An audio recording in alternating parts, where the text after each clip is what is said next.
Joining me now is Chris Martenson. He was just with us a couple weeks ago at our National Worldview Weekend.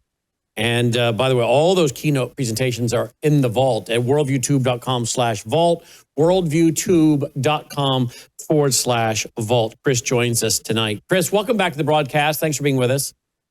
Brandon, it's a real pleasure to be back. Good to see you again. You too, my friend. I want to go to talk about economics with you because that's how I first found out about you years ago with Peak Prosperity when you were being interviewed by Jim Palava regularly on the Financial Sense Hour. Let's talk about inflation. I think you've been talking about that over on your X account. Where are we going with inflation? We saw gold prices shot up quite high. Today, I think they dropped like $250 yesterday. They're at around over $4,100. We're still over $4,100 an ounce for gold. Silvers are still headed toward about $49 at $48.70 something. I think that's a little dip. I think it'll just keep going back up eventually. We needed a correction. With what's happening to gold, I guess it tells us a lot about the dollar, does it not? Number one. And number two, where do you see inflation going? President Trump's saying, hey, look, I got inflation under control. Is that true? Well, let's talk about inflation real quick, because a lot of people, and mistakenly, and for good reason, get it all confused with rising prices, right? Because that's what it's always presented as. Like, what's the cost of eggs? What's the cost of gas? What's the cost of a house? These are sort of the things that are presented as if that's inflation, but let's back up a step. Inflation, as Milton Friedman said, is everywhere and always a monetary phenomenon. So what's inflation? Well, we're making more money than goods or services. So you just print money, spend it into existence, and guess what? Then prices go up, and the government shrugs, and the Fed shrugs, and they pretend like it's a comet, and we're all Romans, and we don't know where these things come from, right?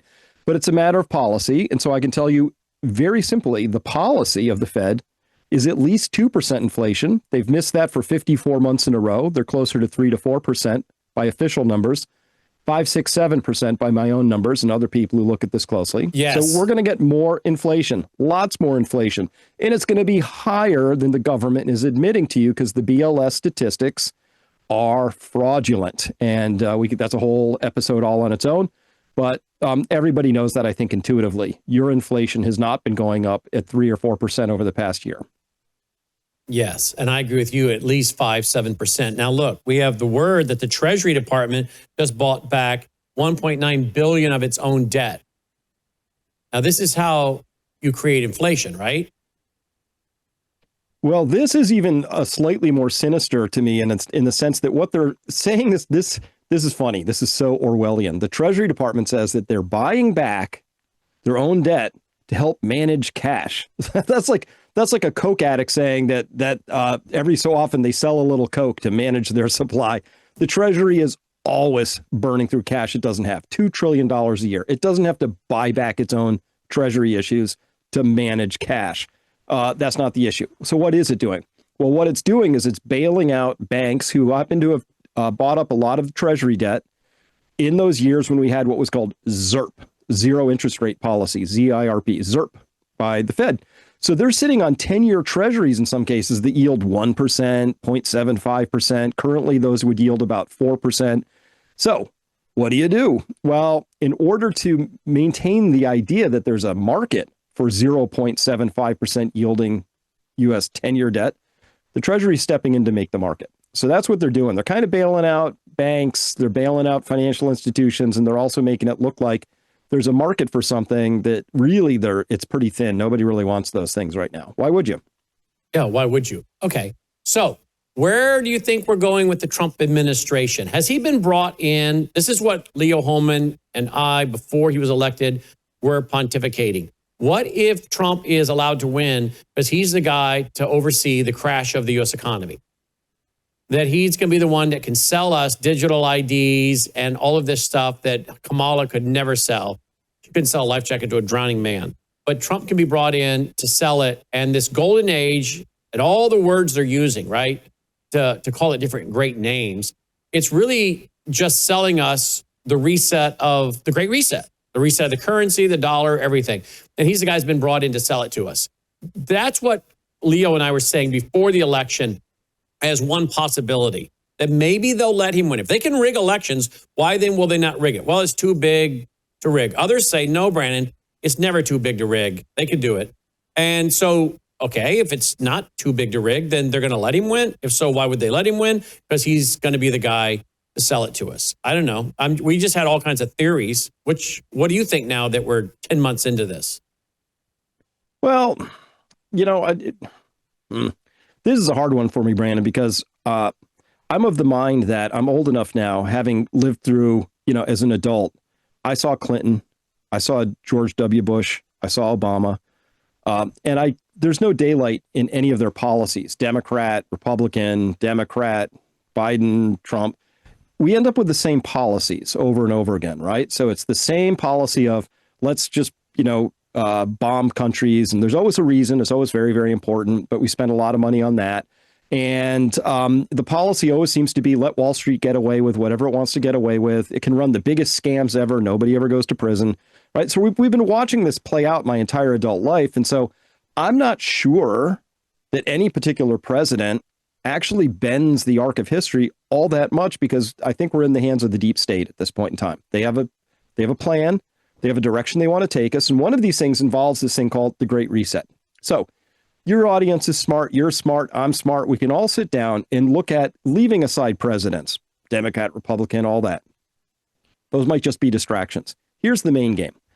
We've been running a fiat debt-based money system since August 15th, 1971, when Nixon temporarily suspended the gold window. Okay, it's been temporarily closed ever since. So that opened up and ushered in this era where, wow, we're not really tethered by anything. We don't have to, it doesn't matter how much gold we have or don't have. We'll just, it's full faith and credit, baby. We'll just issue treasuries. We'll go into debt. And that's the model. And that worked pretty well for a while. And in fact, it worked longer than it should, because evil genius Kissinger, I think a horrible man, but a genius. He set up this thing called the petrodollar, 1973. Right? We've just come off the gold standard. What is the dollar really backed by? Well, he makes this secret agreement with Saudi Arabia. Hey, y'all can sell as much oil as you want, but only for dollars. And by the way, it'd be great if those dollars never left our country, right? Because we were importing a lot of oil from Saudi Arabia. So they sell oil to us back in the 70s, 80s, 90s. And those dollars would go from a server in a bank in New York to another server in a bank in New York. And Saudi Arabia now owns a lot of treasuries and U.S. stocks and things like that. That was the game. That game is just about up now. We're about, 54 years into that experiment of seeing, can you run a completely unbacked currency? The answer is you can, until you get too much debt. And it's just unpayable at this point. So people focus on, I don't know what the number is today, it's probably around 38 trillion. That's the number for federal debt. That's just federal debt. We have a trade deficit on a yearly basis that, if it was a country, would be the 19th largest economy in the world. And that's just international debt going off. We are hemorrhaging as a nation. So anybody who's in this business looks at the numbers, Brian, and can go, wow, this has an expiration date on it. It's going to break anyway, independent of who's in office. And they know that. So now when you say, why is gold going up? I could make somewhat of a case it's going up a little bit because, of inflation, but they've had that under control for decades. Why did it start to break north in 2022? Well, probably because the Biden administration abrogated on the most sacred of all international contracts, and they froze Russia's sovereign reserves, proving they weren't sovereign, they weren't reserves, and that broke the contract.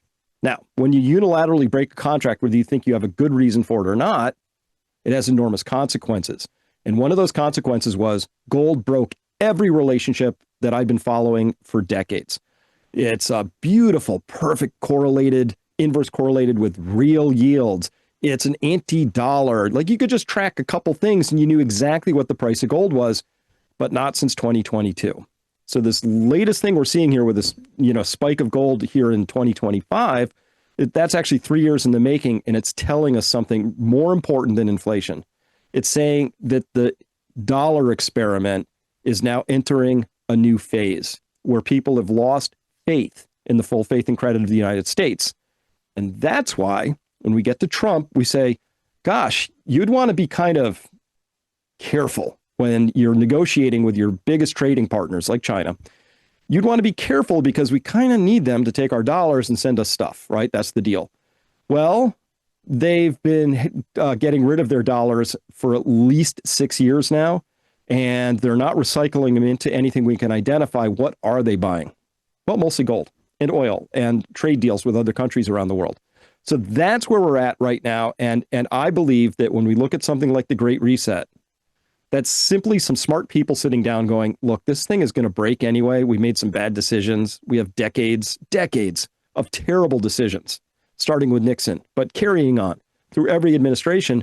And now the piper is due. So what do? Well, nothing or something. Nothing is you let it break. You have a lot of unhappy people. That's called revolution. Political dynasties are shattered. Maybe even Nancy Pelosi doesn't get reelected, something really terrible like that, right? I'm being sarcastic, of course. Or you do something, and that something is you have to have people corralled in a digital prison. You have to. Or they could, I don't know, decide for themselves that they're unhappy with their leaders and say, we want new leaders, which is unacceptable to the DC crew. So that's how I see the whole thing coming together. This is literally a fuse that was lit in 1971, and I think it's just about reached the dynamite. Just about reached the dynamite. And so where do you see gold going? Before you answer that question, here's the clip I saw the other day. Now, this clip may seem a little like, okay, these guys are out of their mind. But think about a home in 1965 and what it cost in your market, folks. So I don't know where you live, but wherever it is you live, type into a search engine, what was the average price of a home in Dallas, Texas, in Los Angeles, California, in, some suburb of, some suburb of New York City, New Rochelle, Dick Van Dyke. I know what the average home cost in 1965 in East Memphis. That's a very nice East Memphis, snuggled up right next to the Germantown line. It's a very nice part of East Memphis, or of the Memphis metro area.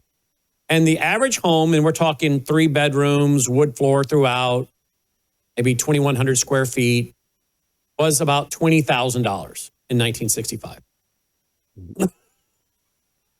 I actually looked up a house the other day for a friend of mine. He bought a house. He's in his 80s now. I think he's about to turn 80. And he bought a house back in the 70s. And he told me what he bought for it. And while he was talking, I went and looked up online what that house would go for today. And he couldn't believe it because he told me what he paid for it and what it was worth today. But seriously, folks, home prices are different depending on where you're at. But you could buy a really nice 3-bedroom brick throughout, a brick home, wood floor throughout, 3-bedroom, 2,100 square feet in East Memphis in 1965 for $22,000. Today, that house would be, depending on where it was needing to be remodeled, $265,000 to $300,000. Depending on, what does it need to have the countertops ripped out, quartz put in, different things like that. Cabinets redone, new appliances. But if you were to tell someone in 1965, hey, the house you just bought for $20,000, in 2025, that will sell for $265,000 to $300,000, they would think you were smoking way too much, silly weed, pot. You're drunk. You're out of your mind, right? So will those trends hold, do you think? Because watch this video and see what you think, Chris. And then you can tell me where you think relatively then, where is gold and silver and the prices of houses and hard assets going? Which again is how people protect the wealth they built by being in hard assets. That's kind of the point. Listen and watch. Here we go, guys. 30 years are like the last. By 2025, you will see prices like this. Okay. An average house in 2055, what do you think it will cost? First of all, what do you think a house costs right now, average house? I'll go $350,000. Okay, I don't know the answer to that, but the average house in 2055, what do you think it should be? It should be maybe $600,000. Whoa, double. Yeah, 200% increase. If the next 30 years are like the last 30 years, the average house will cost $1.6 million.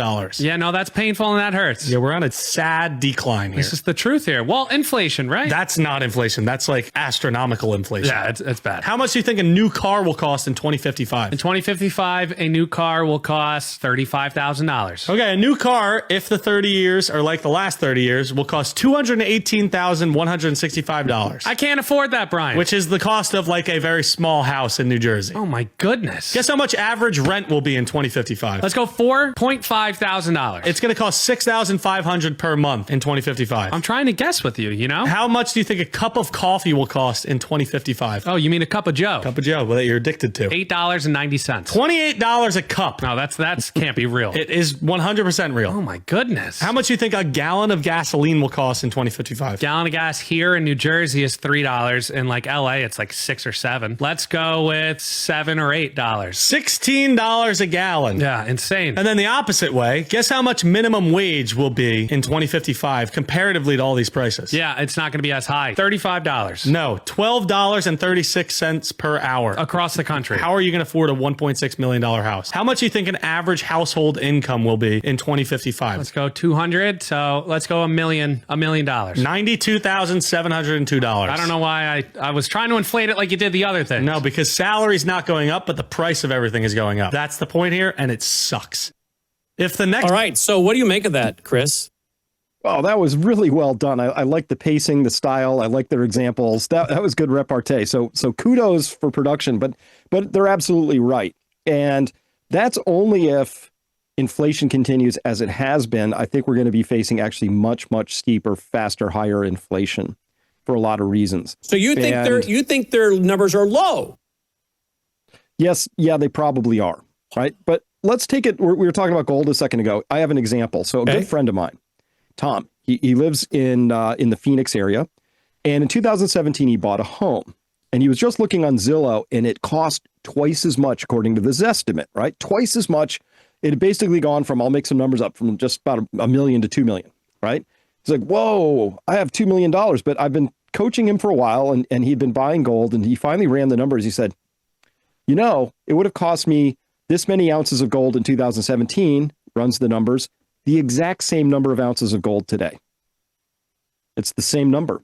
So nothing really happened. So when we say the prices of homes are going up, we got to flip that, because that's not what's happening. It's the value of our dollar declining. Correct. And it's picking up steam right now. So if I could show you something, I love this. This is in Weimar, Germany, one of the most famous periods of hyperinflationary collapse we know about, right? And so that's when you saw those old black and white photos of people with wheelbarrows of cash and, you know, stuffing pale paper notes into the furnace because it was worth more as firewood than paper money. But here you can see what we've been going through is, you know, you had this little run up 1918 to 1919, and they said, oh, gold is overbought, and it corrected. Oh no, people who bought here at like $12 an ounce and it went back to like 10. That was terrible. Awful. And then they said gold is going nowhere all the way through 1921, nothing. And then they say, oh, gold is effed right here. You know, nothing's happening. And then, oh, gold's going to collapse, and it does this. But this is a log scale. So gold was worth 10 times as much in each one of these increments, 10 times as much. And this is what it looks like at the end. So the the saw on this is, somebody asked Hemingway, how did you go broke? And he said, slowly, then all at once. Right? So that's what that steep part of that curve is. That's the all at once phase.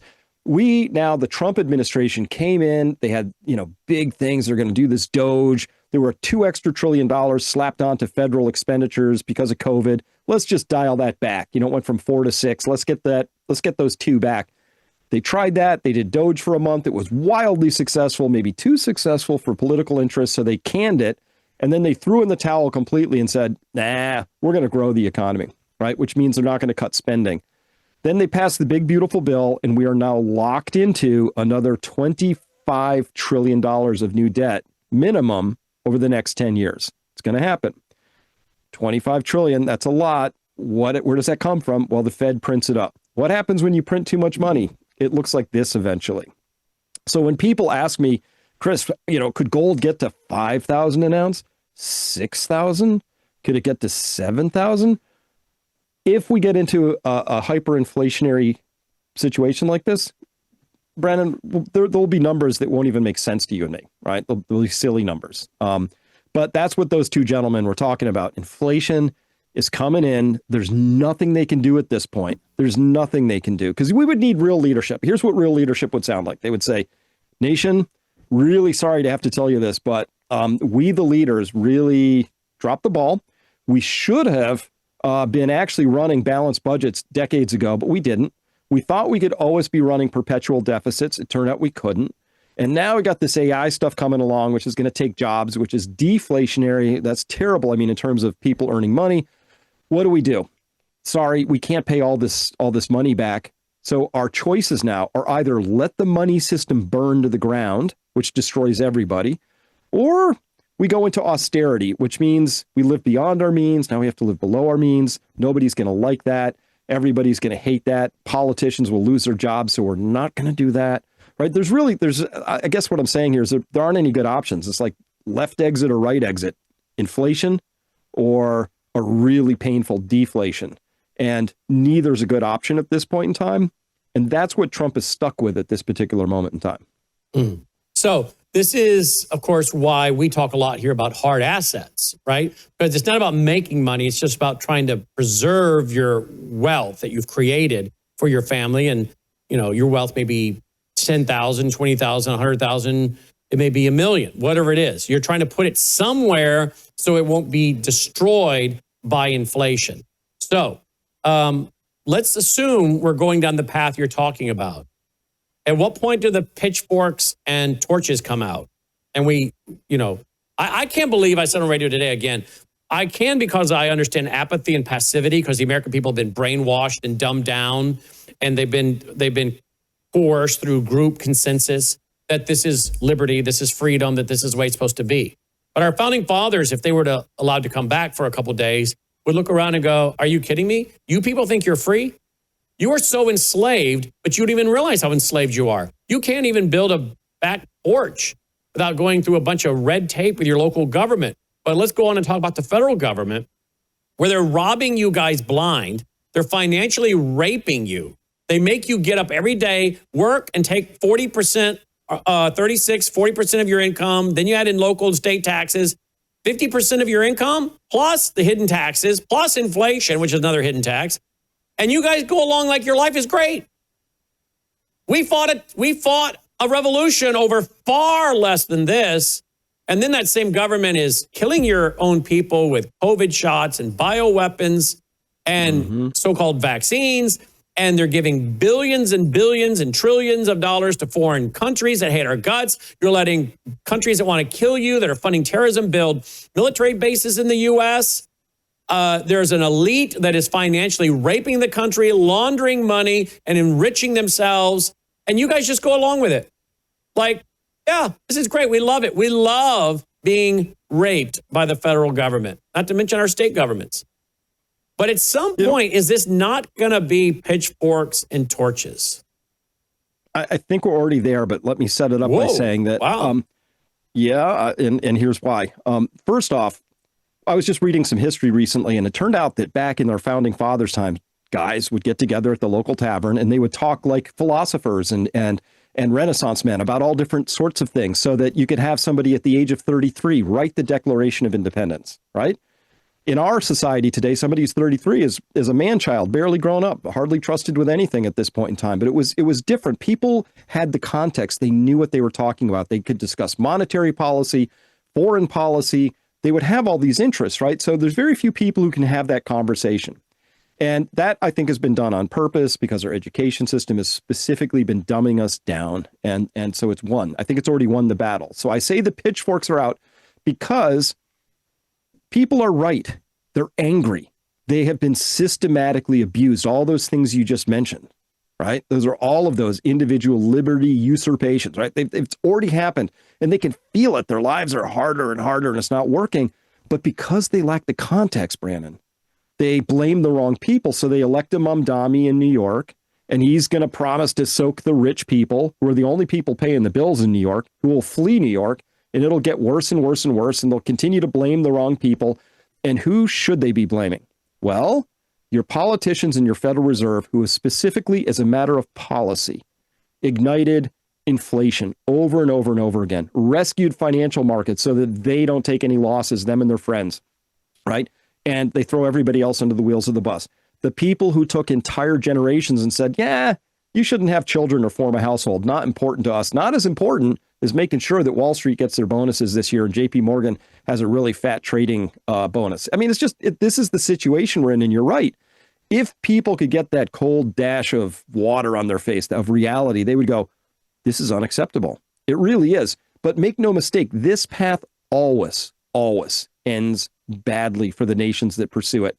It was Plutarch himself, 2,500 years ago, said the oldest and most fatal ailment of all republics is a gap between the rich and the poor. And by rich, I don't mean people who are working harder and applying themselves and saving, and that's why they're rich. I mean people who go out, click a few buttons, sit next to the Federal Reserve's magic money printing machines. They, are financial types, right? Let me get this. Private equity, right? This headline just came out last week. There are now more private equity firms in the United States than McDonald's outlet franchises. And what does private equity do? Well, if you tried to buy cement recently in the Georgia area, you would discover it's tripled in price because a private equity firm bought up all the local cement companies and then jacked the price up. You will notice the same thing going on with veterinary services at this point. You'll notice the same thing going on with HVAC, on and on and on. Hospitals, like, why are private hospital costs going up so much? Because a private equity firm bought it and they want a return for their shareholders and their capital. We've become a financial nation, not a nation of producers. And then, okay, so that's what we do. That's what we do really well. There's a turnip out there. That's you and me getting squeezed on a daily basis. And somehow we're going to reshore manufacturing, compete with China, who are mercantilist business people extraordinaire. And so, like, it's not even a fair competition at this point in time. We're going to lose. If we get in a war with China, Brandon, we've already lost that war because they'll out-manufacture us 10-1. Not to mention, as I discussed on the Worldview Report tonight, they make the basic chemicals needed for things like amoxicillin, antibiotics. So how quick can we bring that home and get that going? We will be in a big trouble. People will be dying of things otherwise we just take a pill for. Well, it's not as easy as just saying, oh, let's bring it home. Exactly. And calling up, Indeed.com or Monster.com and saying, I need 3,000 pharmaceutical engineers on a pilot plant scale. We need people who can cast 12-ton locomotive blocks for new diesel engines for locomotives. We need to build those again. Hey, we'd like, none of that. We don't have that expertise right now. It takes generations to get that back once you lose it, right? Because it's a whole process of mentors and apprentices and journeymen. And there's a whole thing right there. Once you lose it, it can take 2 to 3 generations to get it back running again. But that's what China has done. So, I really wish somebody was looking at this. And so you asked about Trump and what's my opinion. I came in with a lot of hopes. Nobody's been arrested yet. We're now bombing mysterious countries all over the place. I don't get it. We've thrown in the towel on trying to save money. So it's all money printing at this point, deficit spending. And I look at all these things and I'm trying to find a coherent pattern to say, okay, here's how we thread this needle. And I can't see it at this point in time is my problem. So I'm a very optimistic guy.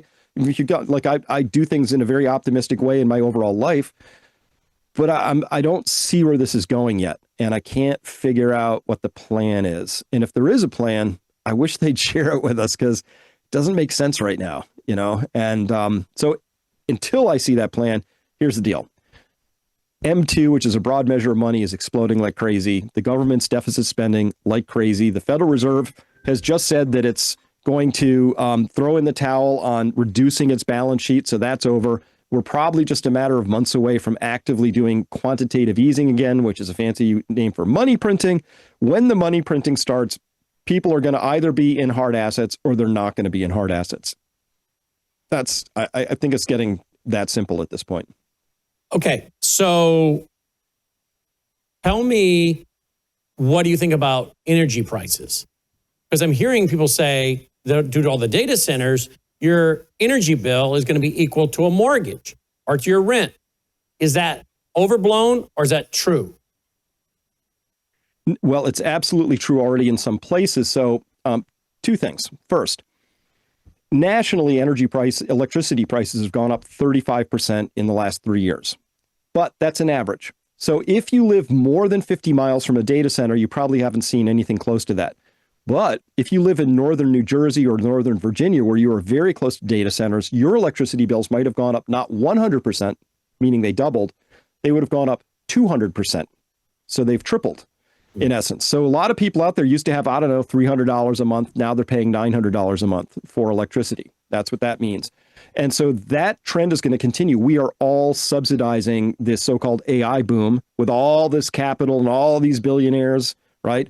We're subsidizing it with our electricity bills. And that's going to continue because when you peel it back, there aren't that many ways to make new electricity, right? So we're going to have to build a lot of electricity capacity production soon. What can we do? Nuclear? Nah. Yes, we should do it, but nah, because it's super highly regulated. The NRC is probably the most bloated bureaucracy in the entirety of the United States, and it's in competition with HUD, Department of Education, stuff like that, right? It's terrible. So it's going to be slow. And of course, people will fight it because they'll all say, not in my backyard and all that. So nuclear, probably not coming online in the next few years, right? So, okay. Coal? No way. No way. We've already narrative policed that one out of existence. Can't have coal. It's dirty and it's going to bake the polar bears or whatever. So that's out. So it's going to be natural gas. This is where it gets really awkward. United States natural gas production has only gone up less than 1% over the past year and a half. And it has to go up by something like 12 or 13% just to meet the liquefied natural gas plants that are being constructed right now to ship that over to Germany and France and other places like that. Little unclear where that 12 to 13% is going to come from. And then there's probably another 8 or 9% that has to come out of the ground so that we can begin to power all of these data centers. And just to be clear about this, when I say a data center, if I say a kind of a medium-sized one right now would be what's called a 1 gigawatt center. It needs 1 billion watts of power funneling into it 24/7. A gigawatt is the same amount of electricity as the entire city of Denver consumes. So we're basically slapping in these 1, 2, 3. They even have conceived 5, 6 gigawatt centers now. They're massive. They're going to take enormous amounts of energy. And again, if they have a plan for where all this natural gas is just magically going to come out of the ground, I have not seen it. And so there's a lot of concern out there, and the people who are on the operator side saying, well, we're not sure how we're going to supply all of this. So yes, energy is going to be an enormous story. It's not yet on most people's radar, but this, I think, is going to be the big story of the next 2 to 3 years, like starting now, but carrying forward.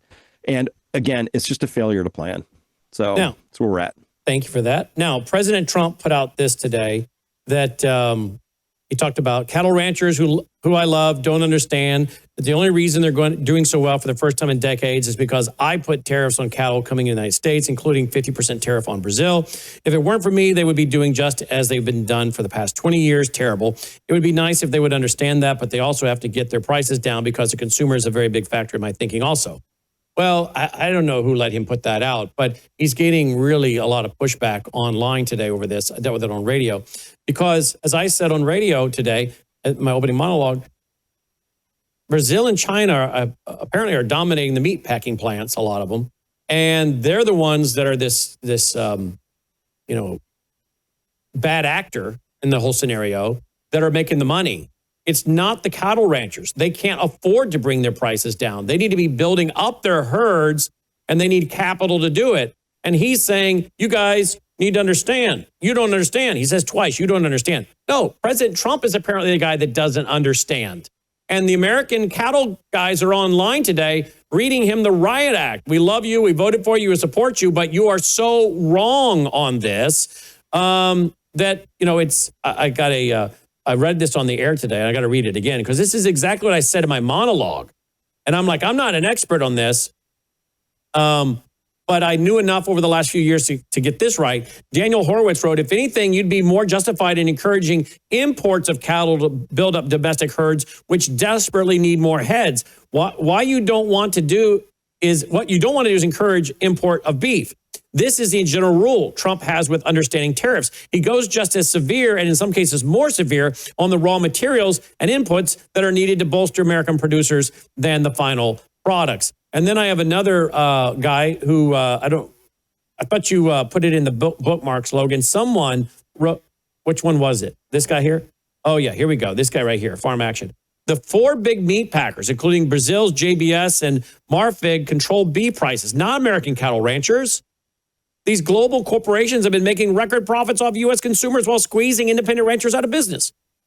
Importing more beef will only make that worse. We urge you to reinstate mandatory country of origin labeling. Right now, millions of pounds of imported beef enter our market with no label at all, undercutting U.S. ranchers and misleading consumers. You should also investigate the big 4 packers for price fixing.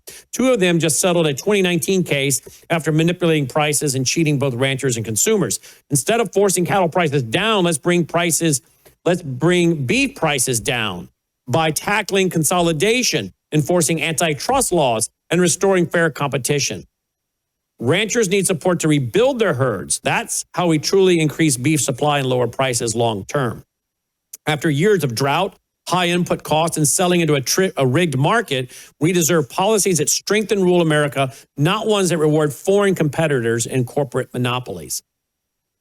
At the end of the day, I hate to say this, but President Trump is not the genius, not the 5D chest. He's not the brilliant economist that many of his followers have made him out to be. Remember, this guy got himself $900 million in debt. I think it was the bankers that saved him because they figured they could write it out with him and all keep their shirts. But he is not a guy that has run traditional businesses, like produces a product and sells it. Okay, selling watches that you put your name on, selling board games that you put your name on. I'm talking about running an actual business you build from scratch, okay? God bless him. He's done very well for himself to a degree. But his dad got him going, loaned him some money, gave him some money, whatever. I don't know if, like many of the people who start out at the bottom and build a business, like you've done, like I've done, like many of the audience have done, if he understands basic economics 101. He understands financing, building codes, construction, architecture. He's brilliant at that, apparently, in the skyline. But I don't think he understands basic economics. Is that a fair assumption?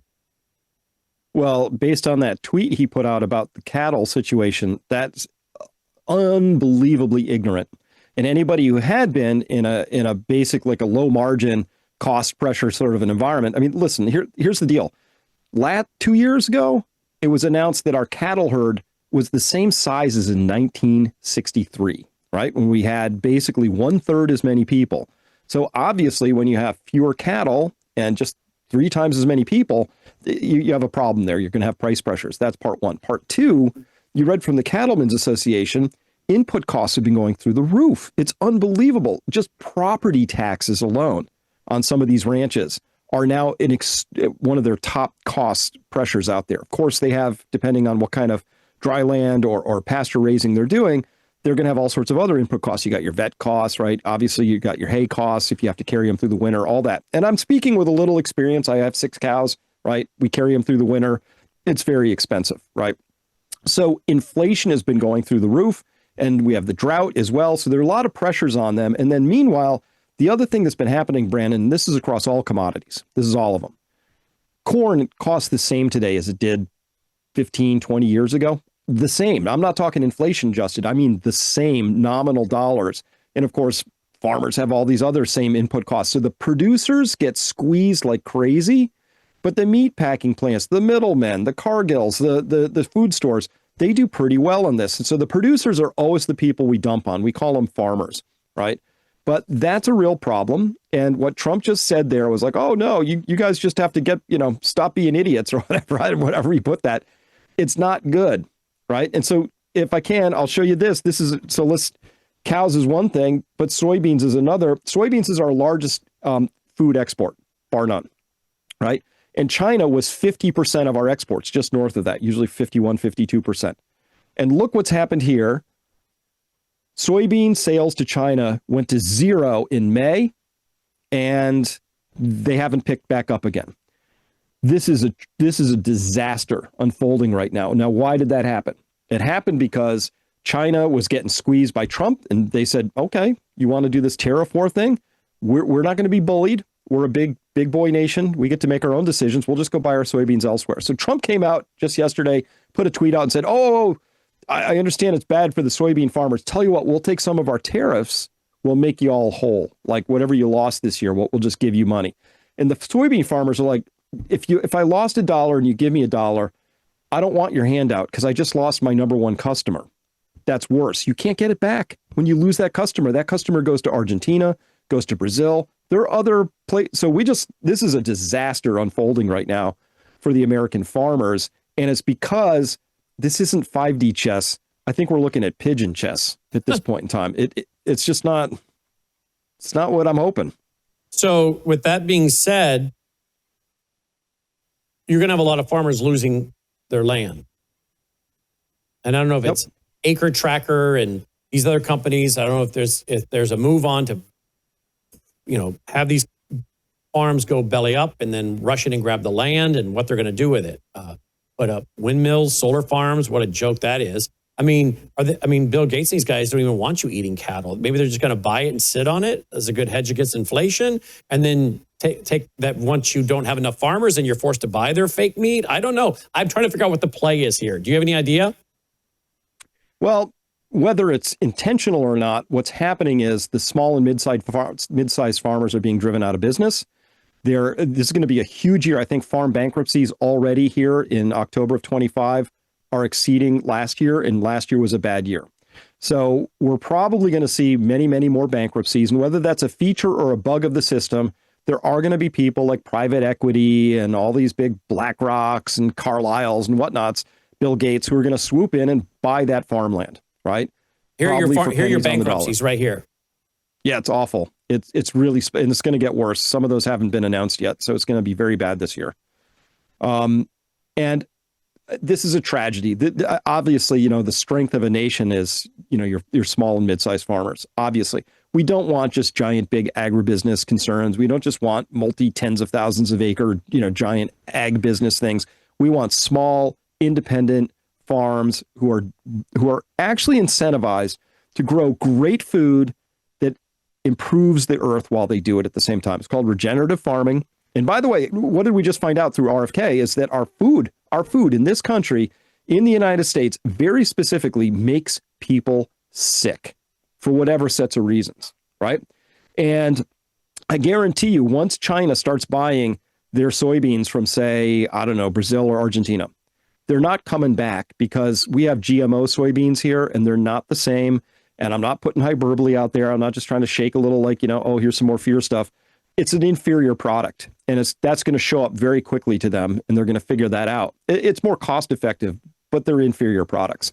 And so we have a system of food production that makes people sick. And you've heard this over and over again. I hear this all the time. Friends of mine go over to Europe and say, oh, I don't feel good after eating bread, but I went over there and it was great and everything was fine. I lost a couple pounds. Like, we're going to have to get our food system back on track. And punishing our small and mid-sized farmers so they can be bought out by BlackRock is exactly the wrong thing to do. And then the farm suicides are up. Farmer suicides are up. And then I was playing a video. Nobody works harder than farmers. Nobody. Yeah. They work so hard, Brandon. They work so hard, and have all of that taken away because somebody does some ignorant stuff at the upper end. It's terrible. It's a huge tragedy. Is President Trump, I asked this of Patrick Wood the other night. I'll tell you what he said after you answer. Is he going to go down, if this trend continues, as one of the most unpopular presidents in modern history?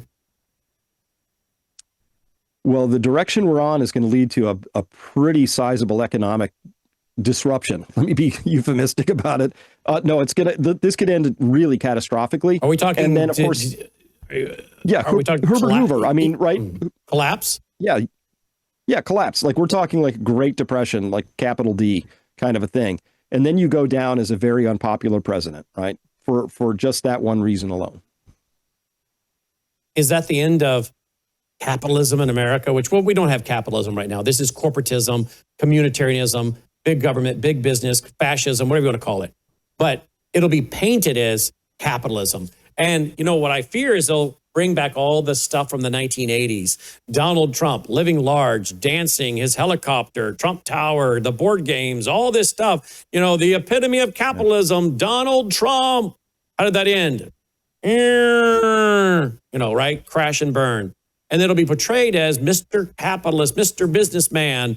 He came on board with all these great capitalist ideas and he destroyed America. You see, capitalism, but he and his family, their net worth increased by $3 billion. You see, capitalism doesn't work. Well, that's what they're going to do. The left is going to do that, right? And sell the American people to roll into what is really more fascism. We'll manufacture a problem and then we'll offer you the solution, which is going to be technocracy, transhumanism, which is still big government, big business working together for a form of socialism. I don't care what you call it. It's still going to be a form of socialism, globalism, international socialism. Now, I want to make clear, this is not capitalism. And what most of these guys are doing is not capitalism. It's corporatism, as I said. But you watch, if this goes down the way you're talking, it could go down. That will be what's in the textbooks for years to come, how capitalism finally destroyed America. Right? And it'll go down that way because people won't have the appropriate context. Yep. They won't understand what actually happened. So, you know, let's go to the headwaters of the denial on this story. The Federal Reserve. Nominally, it's just there to be the lender of last resort and make sure that banking panics don't happen, right? Okay, I can sort of get behind that idea, but over time that the camel's nose got under the tent and now they intervene in everything at all time and they get together every 6 weeks and decide what the price of money should be, which is like, what? Shouldn't the market decide that? They are, Brandon, a reverse Robin Hood organization. They steal from the many. That's what inflation is. It steals from every bank account out there. Everybody who's listening to this is thieved by the Federal Reserve. So they steal from the many and then they give it to the few, right? That's reverse Robin Hood. That's also communism. A few people get together and decide what the price of money should be or how much corn should be produced next year or steel in the old Soviet Union, right? That's what this is. It's just communism. We have to recognize it exactly for what it is. A small group of unelected people deciding what the most important determinant of a freedom-based transaction ought to be, which is what's the price of money between us? What's the risk? What's the interest rate? They just set that. And they set it to zero for year after year after year, which again, just took that fuse and cut some off and advanced the fuse a little bit faster. That was monetary vandalism. And if you were trying to harm the country, I don't know how you could have done a better job than what Ben Bernanke and Janet Yellen and now Jerome Powell have done. I just don't know how you could do a better job at it. And so people need to recognize that for what it is. And that's okay, because you can say, wow, they're running the dollar-based system badly, not like capitalism, not like a free exchange of price setting and goods and sellers and buyers, none of that. But you can recognize that and say, oh, I would rather not hold bad money, right? That's because that's what fiat US-based Federal Reserve notes are. It's bad money. I'd rather hold good money. And that's called Gresham's Law, when bad money drives out good, meaning we'll all take our bad money and like, how much here? Take it from me. I'd rather have anything else. I'll take an excavator, an ounce of silver, whatever. Doesn't matter. That's when you see that gold chart finally go ripping up to the top. It's because bad money is recognized as bad money. A lot of people catch the vibe and all of a sudden they go, I want anything but this stuff. I'd rather have good money, which is what's money supposed to be. Its number one attribute is it's a store of value, meaning I put money aside today, and in 10 years, it's a store of value. The Federal Reserve tells us straight to our face, we're going to take your money and we're going to make it worth less on a yearly basis. We're guaranteeing you that. That's their promise. That's what a 2% inflation target is. Every 35 years, it gets cut in half. Oops, they sort of lost the handle on that one a little bit. So now we find our money losing 23% officially over the last 5 years, but honestly closer to 50% by every other measure I track. That tells you everything you need to know. You just can't trust that money. And that's a second characteristic of money. It has to be trustworthy. And the Federal Reserve has lost my trust. I don't think they'll ever get it back. And I don't know how they could. And that's where we are. So that's why I have cows and things like that, because I think we're at that part of the story. Now, tell me about bailing out to the tune, I guess, of 20 billion Argentina. Are we bailing out their central bank? And aren't the central banks private banking organizations? Isn't that what Carol Quigley, who wrote the book in 1966, Tragedy and Hope, who mentored Bill Clinton at Georgetown, said? The apex of the New World Order will be the Bank for International Settlements, which for the new people is the central bank of central bankers based in Basel, Switzerland. It is private corporations that meet regularly to set economic policy for the Western, really industrialized societies. And we go as the Federal Reserve. So we're bailing out a central bank in Argentina, if I'm correct, which means we're bailing out private bankers. I guess the question would be, who are some of those investors? Would that include, I don't know, BlackRock, Fidelity, any of these companies that we know of, part of that there in Argentina? So isn't this Donald Trump doing the banking and the business of the banking cartels if he bails them out to the tune of $20 billion? And how do we benefit from that?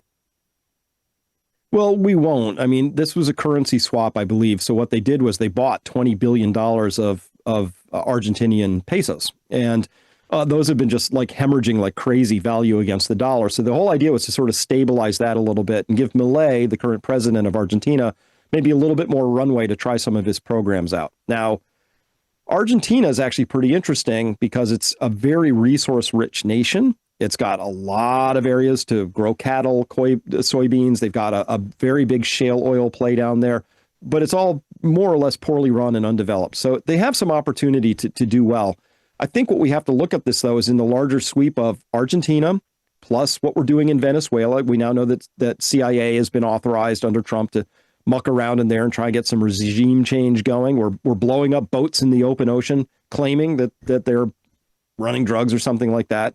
And so you can just feel it, right? And it's almost kind of like, look, South America is going to have to be, we're going to have to get China out of there. China has very deep ties in there right now. They so is this a own the buyout Panama to get Canal. China out of Argentina? Is this a buyout? I think so. Yeah.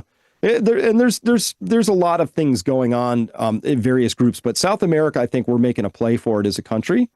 And when all the dust settles, I'd be surprised if we don't make a play for Alberta as well, because Venezuela has the second largest oil deposit in the world right now, the Orinoco Belts. And we need that stuff. And we're going to need what Alberta has as well, because the United States right now is entering its own senescence. It's our own peak of oil output from our shale plays. So we're going to have to make a play there one way or the other, I guess. I would prefer that we make friends. China does it by coming in with their magic checkbook. They're great business people. They may shaft you from time to time, but you pretty much know what the deal is, right? They will come in, build you an airport, a road, a port, give you some money, do some stuff, cut a deal that kind of works for both parties. We're coming in with military gunboats. It's a different kind of diplomacy. It's sort of been our way for a long time, but it's much harder to seize oil fields and make them work because they're kind of explodey and difficult to defend when you get right down to it. So I'm not sure that there's a comprehensive strategy here, but I'm starting to wonder if perhaps we're not seeing a play into South America. So you'll hear more about Colombia and Brazil and other things like that as time goes on. So are we going to help them out, prop them up, and get mineral rights, and then add them to the ledger and tokenization? It seems like everything comes back to tokenization and our ledger. Who cares about our $200 trillion debt with off-record unfunded liabilities? You got your on-record $37 trillion, off-record altogether, maybe $200 trillion. Who cares? We're worth $600 trillion when you figure everything on the ledger. Is that the game they're playing? Probably. You know, we've seen that big push for tokenization, but again, look at the players involved. So this includes people like Howard Lutnick and you know, BlackRock's Larry Fink and all these other cats, right? So what's tokenization? It's just taking, we've talked about this before, but let's say this piece of art over my head here was worth something. And so you wanted to put a token around that, and suddenly we would have a token, and I would have a token for 1 unit of art, but kind of cool. I can divide that token in half and give you half, and you could take that and divide it into whatever pieces you wanted and start selling it around. It's really cool, but every single one of those little divisions and subdivisions is another opportunity for the financiers, for the money players of Wall Street to take a little piece of that transaction and nibble at it, right? And then the second thing they love about tokenization is you can't hide any of it, right? It wouldn't be possible for me to just sell this to you for $5, in an alley, right? It would be known and tracked. So now that you can actually really begin to dial up taxes, right? So that, I bought it, paid tax, sell it to you, got to pay tax on that. You sell it to somebody else, got to pay tax on that, right? And so that would be sort of the scheme, is to make sure that everybody's paying their tribute to Caesar in this story, right? DC's got to get its cut. Taxman's got to get his piece, right?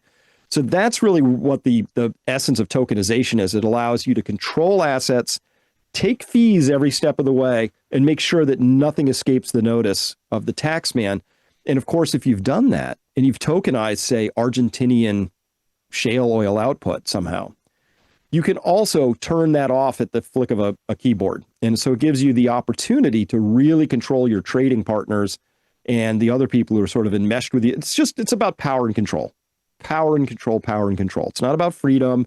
Anything you might have read in the Declaration of Independence or the Constitution, we the people, life, liberty, pursuit of happiness. This is about how a very few number of people who are unelected can dictate terms of living and commerce to everybody else. And I think we should also call that, but for what it is, it's a form of communism. Yeah. Here's a headline from Yahoo. U.S. national debt nears $38 trillion, adds $6 billion daily as gold and Bitcoin hit all-time highs. All right. So in conclusion, how should people be preparing? Very simply, make sure that you can, everything that's on what we call the bottom of Maslow's hierarchy of needs. That's food, shelter, water, warmth, safety, right? Make sure that you can attend to those things. Everybody ought to have a little bit of food stored away. You ought to know your neighbors pretty well. You ought to have the ability to defend yourself and your family. You should have some of your assets out in what we call hard assets. Gold and silver are kind of the easy button in this regard. Now, I don't mean buying gold stocks or GLD, which is a tracking trust, which says nominally you might have some derivative interest in gold. I mean physical gold and silver in your hot little hands.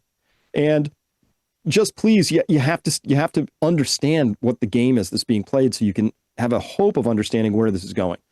But listen, it's going to be kind of binary. The chance of them sort of managing to herd us all into these digital prisons and sort of click some buttons and make it all work is hubris. It's not going to work.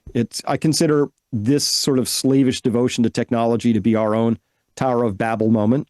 This time we'll get it right. This time we're gods. This time, we got better technology. And it's always the same story. And the Bible's full of this, which is every time humans think they really got it all dialed in, they get a little prideful and a little bit too much hubris, and things have a tendency to sort of break down. We call it the wrath of God, whatever you want to call it. But I really think people need to wake up, start preparing and being resilient, which means being able to attend to their own needs and those of the people around them who they love, and maybe even people they don't know. So that's the challenge right now. Let's show where people can follow him. Here you go, right here on X. It is at Chris Martenson, spelled Martenson, Martenson, and at peakprosperity.com, peakprosperity.com. Before you go, Chris, this is our first time to interview you since you were at our national conference, right? Mm-hmm. Correct. It was great having you with us. So I want to say that. Great having you to the studio and in our home. And it's a pretty intellectual group. The ones that come to the Worldview Weekend are really there to learn, aren't they? They are, and it was really gratifying. It's always, first off, it's great to be around people who you just sort of can relax into and have any sort of conversation that you think you need to have. You don't have to sort of dodge carefully to find out, if you can say that or not, because that's a mark of our times. There's off limits conversations, and to me, nothing's off limits. I'll talk about all of it. I'll accept some things. I'll reject some things. I'll change my mind. That's the crowd I met there. They're people very open-minded and willing to engage because, hey, that's life, right?